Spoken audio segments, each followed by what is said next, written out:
Thank you so much for Simone. being aboard like Gems from the Sea, which is a spin-off for Transatlantic. How do you like being in Vegas? I know that it's been like a few days, right? Because we met, I think you arrived a few days ago, like 3, 4 days ago. Yes, yes, yes. Our judging started, I think, in the middle of everyone else. Right. Yeah. Is it time to leave now? Well, how do I like it? Yeah, Vegas has its charm for Right. us, especially from Asia, especially from the Philippines. No, um, it really symbolizes luxury, excess, Extravaganza. extravaganza. All of these really over the top kind of thing. I love it. So those are all the symbolisms for us, and it's actually not my first time here. This is my I think our fourth time. Oh, okay. Yes, because the previous years, my wife, who also heads her own agency, she's the one who gets invited. Hmm. So I was the tag along before. This time around, she's the tag along. I'm the one judging and doing all of these I things. love this, man. I love Yeah, this yeah, the partnership. switching, It's like switching. switching. It has, it has become a family kind of thing where we're all in advertising. But that's how it goes. So it's our fourth year, and for someone who Vegas has its charm, but it's not one of my, super favorite U.S. cities. But when people ask me about recommendations, I know everything because it's like. What's your favorite US city? Hmm. Say San Diego. I haven't been. I want to be in. I want to go to San Diego, but There's a lot, like, there is a huge Filipino community. I know. There is I know. actually, there is actually a part of San Diego, a neighbor called like Mira Mesa that everybody called Manila Mesa. Because like there is so Oh. many Filipino people living there. It's like Yeah. huge. Yeah. Yeah, I know. I heard, especially in the West Coast. I've been to San Francisco. I've been to L.A., New York. I think for now it's New York Okay. because of all the activities and Yeah. all of the. I also told you this, offline, right? Yeah. Growing up, my literature has always been like comic books, rock and roll. So, So, yeah, New and York. books and pop culture and everything's in New But York. if you like comic books, Comic Con, it's one of the huge. San Diego. San Diego. So SDCC. gonna There get you you go. there, man. Yeah. Okay, so which bring me to the first question. You are part of the evolution and creative like use of data category here in 2025 London International Awards. Now imagine processing all the data produced during these awards, like gathering all this data, every single little bit about how the jury interacted with each case study, how the jury interacted with each other, from the coffee that you guys drink in the morning, like that you buy at the bar, at the cafeteria here. Now, what would you be a good creative use of this data? If like London International Awards at the end of this week is gonna hand you all the data that they have, what would you do with it? Well, it's a very good question, actually. So, in the jury, we had all sorts of problems being solved by data. Mm. I think that's not only the trend, really, but, if there's a good use of data, it has to solve something, right? So, I'm along that lines. If you take all of the data that we have here, I want to solve. it's, it's so cliche, right? But No, no, but please. but nowadays really my headspace is on in that.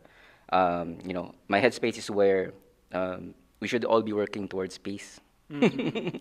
We should all be working towards being better towards each other. Right. Yeah, that's Because so. we're nasty to each other, are we? Not all the time, but But most of the time. yeah, not all of the time. There are still some good, yeah, but most of the time, yes. And really, it's all about having this one, I think, communal kind of thinking, and that's where I think data comes in, right? You collect everything, all of the pieces, and then you put them together. It's really like collecting all of the people and putting themselves into one organism where everything just works. Mm. That's where I am. Now, there is a theory called the theory about the apes, and it's referring to an old alpha ape that lives inside our brain and drives our need for enemies. It's because of our enemies that we reach greatness. The old alpha ape is like a parrot of the sea. This theory is a very interesting take on our inherent vice to look for enemies and chase conflict. If you think about it, we use war terminology in the creative business. There is the brainstorm, there is the war The room, war room. Yeah. and there is like being the trenches. All this terminology is borrowed by the war, the conflict. Do you think that for an idea to thrive, it is necessary to have a conflict between the people that are working on that idea? It's very, very interesting because there's this. I have a good friend, Tae Guan Hin. He's one of Asia's, biggest creative leaders. He's now One Club APAC director. Um, he has this book called Collide. Sorry, Collide, yeah. sorry, Guan. It's called Collide. So it's very much in the same is in the same vein, right? Conflict, derives from conflict. You get something out of it. When you collide things, you get something out of it. And I truly believe in that. I truly believe in ideas colliding with each other to form something new, different, a different take on things. So yeah, I totally believe on that. But more, I guess, where I again connected to the answer I previously gave. No, um, if it's all about integration, it's all about working together to find a common ground in a peaceful ground for everything, then I'm all for it. Right? So, But I do agree because, look, I think like there has to be tension. Like we look for tension when we come up with an idea. We look for tension when we write a brief. We look for tension when we develop the idea. We always like trying to chase that kind of like emotive and emotional and also like brainy tension that can give the idea an age. And I think that kind of like attitude reflect also in the way we come up with idea. I do believe, as your friend wrote the book like Collide, that the best idea comes from a true collision, Yeah. different of opinion, and you have. I think the only thing that I would say is be respectful in the way you Yeah. you go about. So like be respectful in the way you may argue or discuss. But beside that, we live, I think, in the U.S. mostly in a situation where conflict, when it comes to coming up with idea in a corporation, is avoided because it's easy to not get into a confrontation, to not get into an argument. It's easy to say no. It's easy to just like not to care enough. And I think that kind of fire, that kind of like attitude is, I do think, is healthy for the idea. So it's funny that it's curious that you mentioned that because I also come from a culture where we are very reserved. We avoid conflict as much as possible. But all of that changes when, for example, you're in a boardroom kind of setting, especially in the advertising world. Right. And I not so much as a tension or collision, I think, or conflict, but I'd like to think of it more as critical thinking, Yeah. pushing for course. critical thinking. Because I also come from a background of I am I actually am an English graduate, comparative literature. So we argue a lot. We argue a lot about things. We write papers about everything. Essays about Argumentative papers, of arguments. course. Comparative literature is like that. You take patterns, colliding patterns, what works, what doesn't, and it's also about my expertise right now on gaming. It's all about patterns, pattern recognition, and I think it's more of the art of critical thinking. I love think it. Yeah. is It's a bit exactly lost. what I was thinking of, actually. Yeah. Right. It's a bit lost because sometimes people actually misinterpret that you are colliding with them. Exactly. Right? And then, When actually you're just trying to draw out something Yeah. from them. You're trying to draw out something and then people misinterpret it as you're being very totally agree. you're being very what do you call this, abrasive. Yeah. But actually you're just You're poking. just applying critical thinking Critical to the ideas. poking their minds, poking and making it bulletproof. Yeah. There is a small group of people who do not experience any self-talk at all. What I mean by that is like there is a group of people out there that they don't have what we normally call the voice in your head. When you read a book and you're really like, with the voice in your head, or when you are driving the car, or it's like you are laying like somewhere, like, lay on the beach and like, you're just thinking, most of us have a voice in the head, a narrator, and most of the time is our own voice. There is a very small group of people which do not have that. So there is complete silence in there. Now I hope that you're not in that category because this question is about your personal inner monologue. When do you mostly hear it? And do you listen to it? And also, like, is it a voice that guides you? Or is it a voice that you would rather shut off? This question is purposely made for those who, in our society and mostly in the creative business, like, retreat from having a moment, a pause where they don't have the phone. And once I was talking to a friend of mine, and he was explaining to me how scary it was for him just to sit and not to have anything in his hand and just like take it all in. A very scary thing to do. So about this inner monologue, what do you think? So first of all, I can imagine that scary situation because especially for creatives, that's a very scary situation when you don't feel or hear anything at all. Another side story, I think I've seen these memes on the social pages where aside from the voice, there are curiously people out there who don't see anything in their brain. So, for example, when you tell them apple, they don't see a red apple thing. They don't see anything. So I guess that's just a side Oh, story. really? I didn't know Yes, that. there are That's people. so interesting. Then they That's so don't connect the words with the image. with an image. That's also very super, surprising to me. Right. And the people closest to me because we've always, imagined things. Anyway, that's a side story. But actually, my answer to you is I'm gonna throw a curveball in there and say, Right. it's not actually a voice; it's a riff. It's a riff? Oh, I love it. I love it. There are riffs actually that In plays. your case, it's a riff. It's all riffs playing in all the time in my head, man. I can't get them. I can't get rid of them. And sometimes it's by bands who I don't even like. It's so weird. Like for example, I've had this Megadeth riff playing in my head for the past, I don't know, 20 years, 10 years.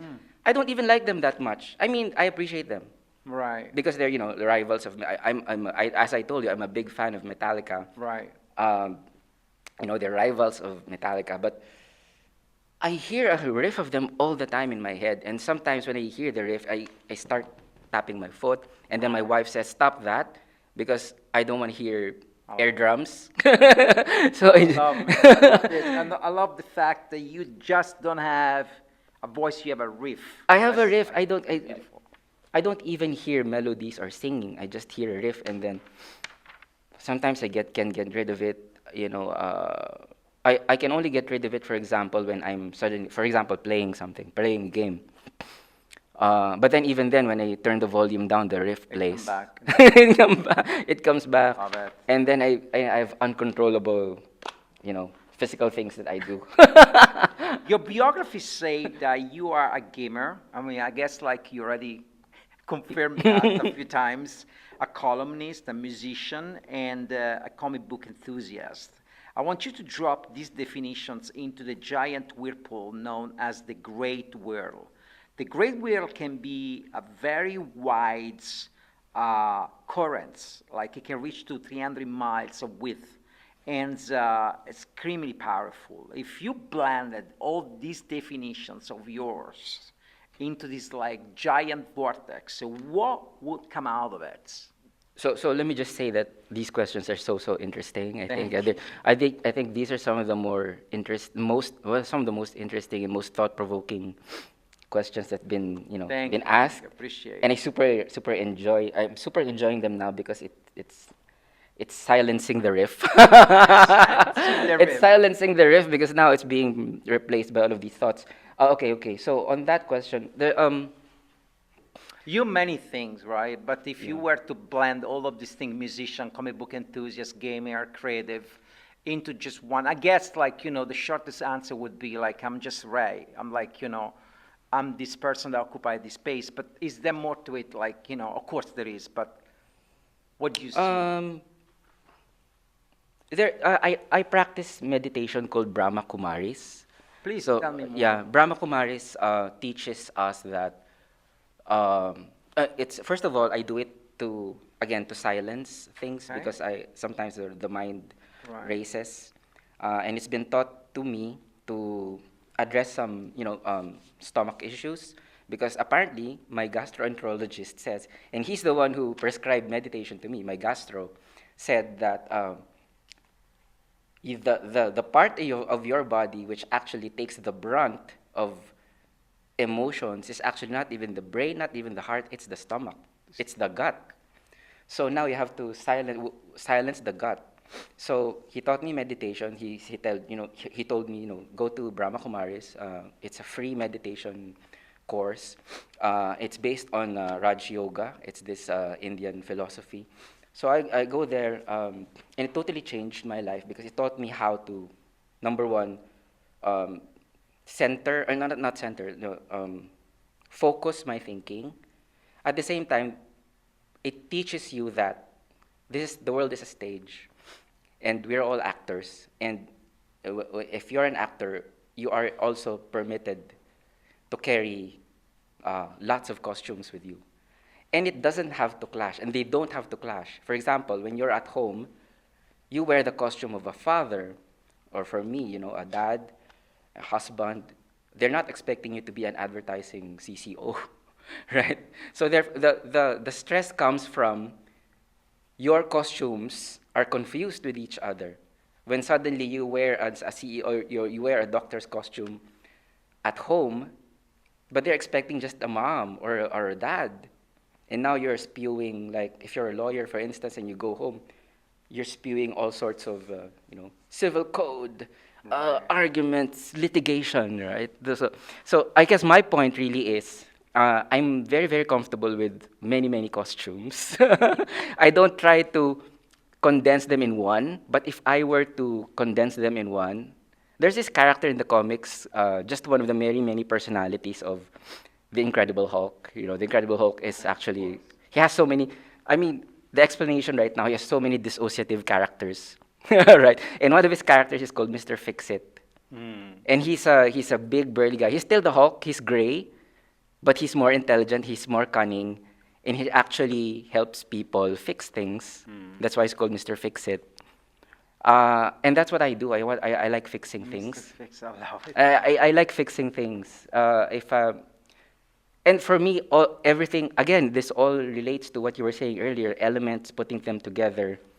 It's for me. It's fixing things. There are different. For example, when I write a song, for me they're all elements. Riff, uh, melody line, drum part, and I like to fix things, putting them together to form Yeah, I one. like that. I like that. Yeah, it's all fixing things for me. So yeah. Also, it's funny, like going back to the language, the terminology, the verb of the word to fix, right? Like if you actually think about it, like the English language has a very fascinating way of using the verb to fix, be a different meaning, right?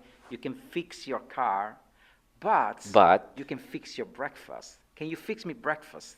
I remember when I first us. started learning language, the English language, this expression like I'm gonna fix me some breakfast. I'm gonna fix some breakfast. It was to fix breakfast. It was something that truly it was a marvelous revelation. I don't know. I sometimes I get very nerdy about the use of like certain kind of words, but I remember I was struck by that kind of use um, of that verb that can be like applied to a food category or applied to like like a handy ended activity. But as you say, even like when you are like composing like a song or like you're writing a riff, you're still fixing things. You're because you're fixing. bringing them together. And you're As and you're fixing a plate exactly. of like, sausages and eggs. You know what I mean? It's like very interesting you're in you're action. you're taking You're something fixing, yeah. out of of something else. You know, the on the topic of language, I am fully always in awe of the topic of language. Really, not just English, everything, all languages. I think this is a very interesting topic to me, and it's something that's it doesn't merit one sitting. You know, language. I mean, one of my favorite authors, Alan Moore. Yeah. He's a comic book artist, also a novelist right now, based in the UK, England. So he says that actually the foundation of everything is language, right? We are created through language. We are created through let there be light, let there be sound. It's words being uttered. Absolutely. So it's the transformative, no, not the transformative, the creative power of language is something that I truly value, Yeah.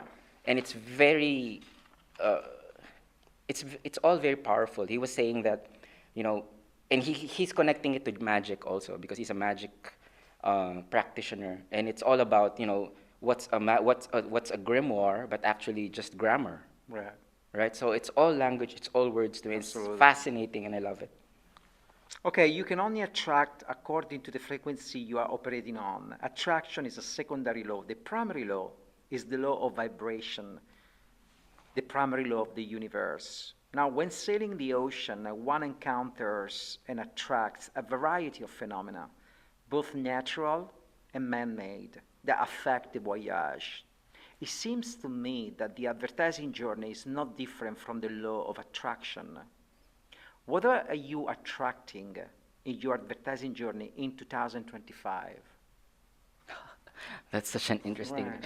such an interesting question. And may I just say, it's like the Philippines. In the Philippines, we're all obsessed with the Miss Universe. Oh yeah, We are all obsessed. We have three or four, I think. you guys have a lot of Yeah. a lot of women like competing in the Miss Universe, and most of the Yes. time, like every Most. year, there is always a Filipino girl. Like, So, yeah, so in the Philippines, there are two instances where everything stops.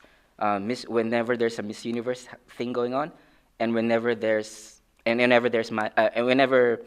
Manny Pacquiao fight. oh man, I So love Manny Pacquiao. yeah. So okay, going back to that, I think it's a very Miss Universe kind of question. Where they, thought provoking and everything.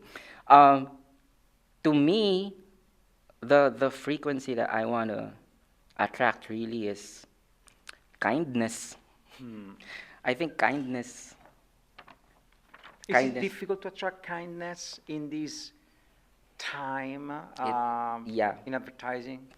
Not only in advertising, I think in our culture, because we have so many different stimuli that provoke so many different kinds of things. Again, provokes different kinds of conflict, uh, critical thinking. But at the end of the day, I just want to attract again a collective thought of being nice, being kind to each other. Um, I think that's it. No, I mean it's like that's ultimate. It's the ultimate goal. I talked to the few guests that came before you. Even one of the guests this morning was talking about panic. How it's like as a feeling, being afraid, being like um, afraid that something will happen in advertising right now is very common. And I noticed that this year in 2025, most of the executive I talked to, they share this panic. They don't know what's That's going to correct. happen. I don't know if this is like, of course, like I'm talking about USA centric because like most of the executive I talk to, they are like in corporation whose headquarters is like in the States. So I don't know. I'm not familiar with the Filipino market right now, but like, but in the States, in like, uh, in New York, in LA, in Chicago, like if you are in a holding company, part of an holding company, you are going through a merge, you're mostly experiencing panic. And so these vibrations are like quite negative. That's what I found out like this year, more than any other years. This is the fourth year that like, running these video podcasts. But this year in particular, I noticed like a lot of panic. It's the same situation everywhere. I think that's one of the things I discovered going into these global festivals as well, meeting global people around the global community, global advertising community. We all have the same problems The panic. wherever you go. It's really, yeah, it's true. Panic has been settling in for the past, so many years, Right. because so much is changing everywhere.